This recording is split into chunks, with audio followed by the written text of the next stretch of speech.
जय हिंद दोस्तों, कैसे हैं आप लोग। उम्मीद है आप अच्छे होंगे। आज आपको बताते हुए बड़ी खुशी हो रही है कि भारत ने आज चंद्रमा के दूसरे छोर पर अपने झंडे को फहराया है। चंद्रयान 3 के तहत चंद्रयान 3 आज 23 अगस्त को चंद्रमा के दक्षिणी छोर पर एक सफल लैंडिंग की है। आप सबको पता होगा, क्योंकि बहुत बड़े बड़े देश वहां जाने के लिए बहुत सारी कोशिशें की है, लेकिन उनकी कोशिशें नाकाम हो गई। अभी जल्दी ही में रूस के द्वारा एक चंद्रमा का एक पहल चलाया गया, जिसमें चंद्रयान को भेजा गया, लेकिन वह सफलतापूर्वक लॉन्च तो हो गया, लेकिन वह सतह तक पहुंच नहीं सका, क्योंकि बीच में ही वो क्रैश हो गया। तो आज कुछ महत्वपूर्ण टॉपिक को लेके आए हैं आपके बीच में, जो UPSSC पेट के थ्रू इम्पोर्टेंट हो सकते हैं। तो आपको कोशिश करेंगे कम समय में ज़्यादा से ज़्यादा आपको नॉलेज दे पाए। और आपसे एक अनुरोध है कि अगर आपको ये वीडियो अच्छी लगे तो ज़्यादा से ज़्यादा लाइक कर दें और सब्सक्राइब कर दें। तो आइए बढ़ते हैं चंद्रयान की तरफ। जो भारत का मिशन था, आज उसे कंप्लीट कर दिया गया, पूर्ण कर दिया गया। देखिएगा, सर्वप्रथम चंद्रयान प्रथम, भारत ने जब पहली की चंद्रयान पे जाने की, तो उसने चंद्रयान प्रथम को भेजा। और वह यान इसलिए भेजा गया ताकि वह ऑर्बिट को अच्छी तरह से जान सके, ऑर्बिट में अच्छी तरह से वो जा सके, और यह सफल परीक्षण रहा। उसके बाद उस समय जो रॉकेट यूज किए गए थे, आपके PSLV C11 यूज किए गए थे, जिसकी मदद से उसे पृथ्वी के गुरुत्वाकर्षण क्षेत्र से बाहर ले जाकर ऑर्बिट में पहुंचाने का कार्य किया गया। आगे बढ़ते हैं, चंद्रयान सेकंड के बारे में विषय में बात करते हैं। तो चंद्रयान सेकंड एक बहुत ही अच्छा सफल परीक्षण माना गया, जिसमें देखा गया कि 22 जुलाई 2019 को यह लॉन्च किया गया, जो कि आपका सतीश धवन श्रीहरिकोटे से भेजा गया था। हालांकि देखा जाए, जो भी तीनों चंद्रयान हैं, ये सतीश धवन श्रीहरिकोटे से भेजा गया है। और इसमें रॉकेट जो यूज किया गया GSLV M3 M1। देखिएगा, इसमें जो रॉकेट लगाए गए थे, रॉकेट के साथ चंद्रयान का कुल भार जो माना जाता है वो 3850 किलोग्राम माना जाता है।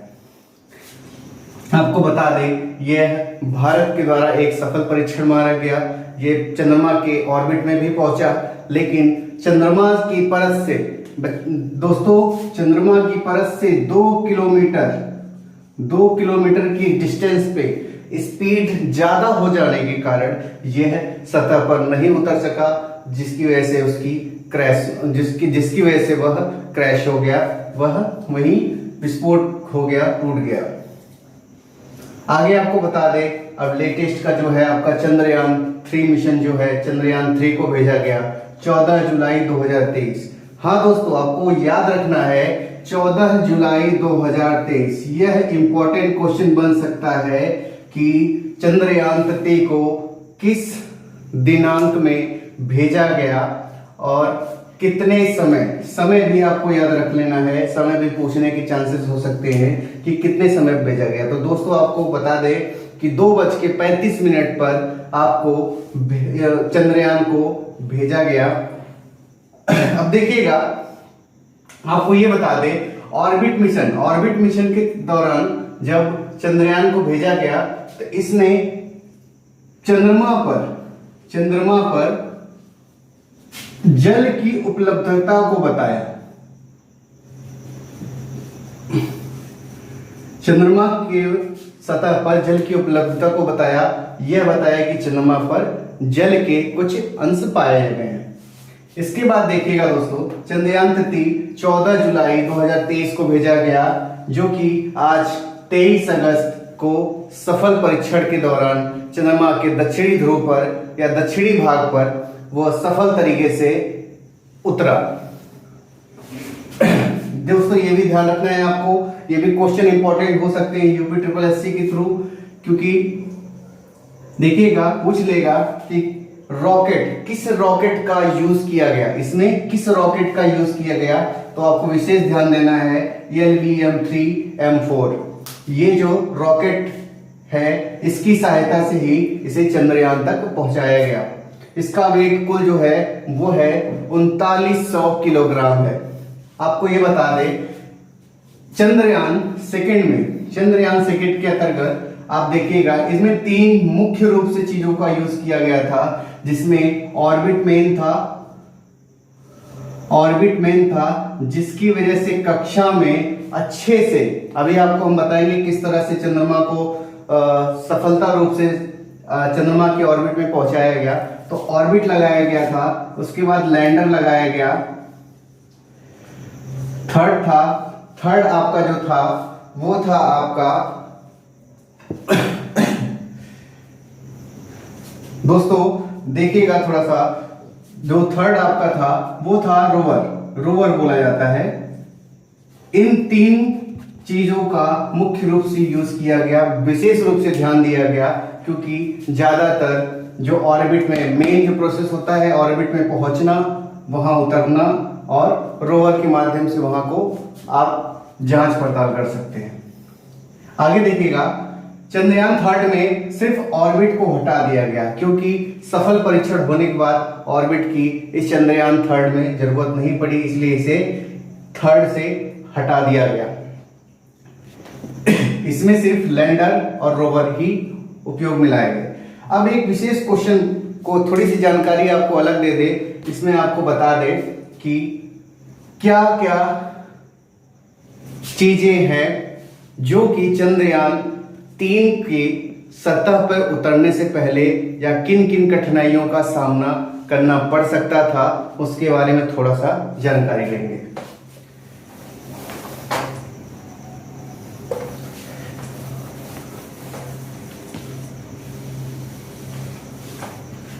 चंद्रयान 3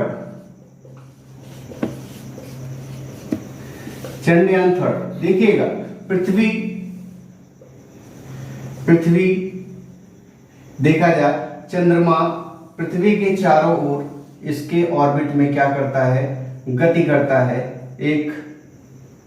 करता है, जिसकी वजह से पृथ्वी के गुरुत्वाकर्षण क्षेत्र से बाहर निकलने के लिए रॉकेट का यूज किया जाता है, जो क्या करता है कि सैटेलाइट पहले पृथ्वी के चक्कर काटता है, पृथ्वी के ऑर्बिट में चक्कर काटता है, उसके बाद ये कहीं निकल करके चंद्रमा के गुरुत्वाकर्षण क्षेत्र के अंतर्गत जाता है। चंद्रमा के गुरुत्वाकर्षण क्षेत्र में अर्थात इस तरह से पहुंच जाता है और ये रोटेट करते घूमते चंद्रमा के सतह तक पहुंचता है। अब देखिएगा, एक चीज और ध्यान रखिएगा, पृथ्वी के सतह को, पृथ्वी के कक्षा को GTO नाम दिया गया है, GTO ऑर्बिट बोला जाता है और इसे लूना बोला गया, लूना ऑर्बिट। अब देखिएगा, पृथ्वी चंद्रमा क्या है, चंद्रमा का आधा भाग ही सूरज के प्रकाश से क्या होता है, प्रकाशित होता है, जिसके भाग को हम अपनी पृथ्वी से आसानी से देख सकते हैं, जिससे पृथ्वी से चंद्रमा के एक भाग को हम आसानी से देख सकते हैं। दोस्तों तो देखिएगा, पृथ्वी की सतह से ये सूरज के प्रकाश से इसका आधा भाग प्रकाशित होता है, लेकिन आधा भाग सूर्य का प्रकाश नहीं पहुंच पाता। यही रीजन है कि चंद्रयान 3 के लैंडिंग के लिए यह बहुत ही एक तरीके से कह सकते हैं बहुत ही मुश्किल रहा होगा, क्योंकि वहां पे प्रकाश न पहुंचने की वजह से वहां साफ नहीं दिखाई दे सकता। और दूसरा रीजन ये है कि वहां पे बड़े बड़े गड्ढे हैं, उसकी चट्टानी बनावट, उसकी धरातली बनावट अलग है, पृथ्वी से कहीं गुना अलग है। और आपको विशेष रूप से पता होगा कि पृथ्वी पर जो गुरुत्वाकर्षण बल है और चंद्रमा का जो गुरुत्वाकर्षण बल है वो 1/6 का है, जिसकी वजह से वहां पे सॉफ्ट लैंडिंग के लिए विशेष करके लैंडर का ध्यान दिया जाता है, ताकि लैंडिंग करने में कोई दिक्कत ना आए। विशेष रूप से जब लैंड कराया गया तो समतल भूमि का ढूंढना, समतल भूमि को ढूंढा गया जहां पे आसानी से लैंडिंग कराई जा सके। और आज दोस्तों आपको बता दें, जब चंद्रमा की ऑर्बिट में, जब चंद्रमा की कक्षा में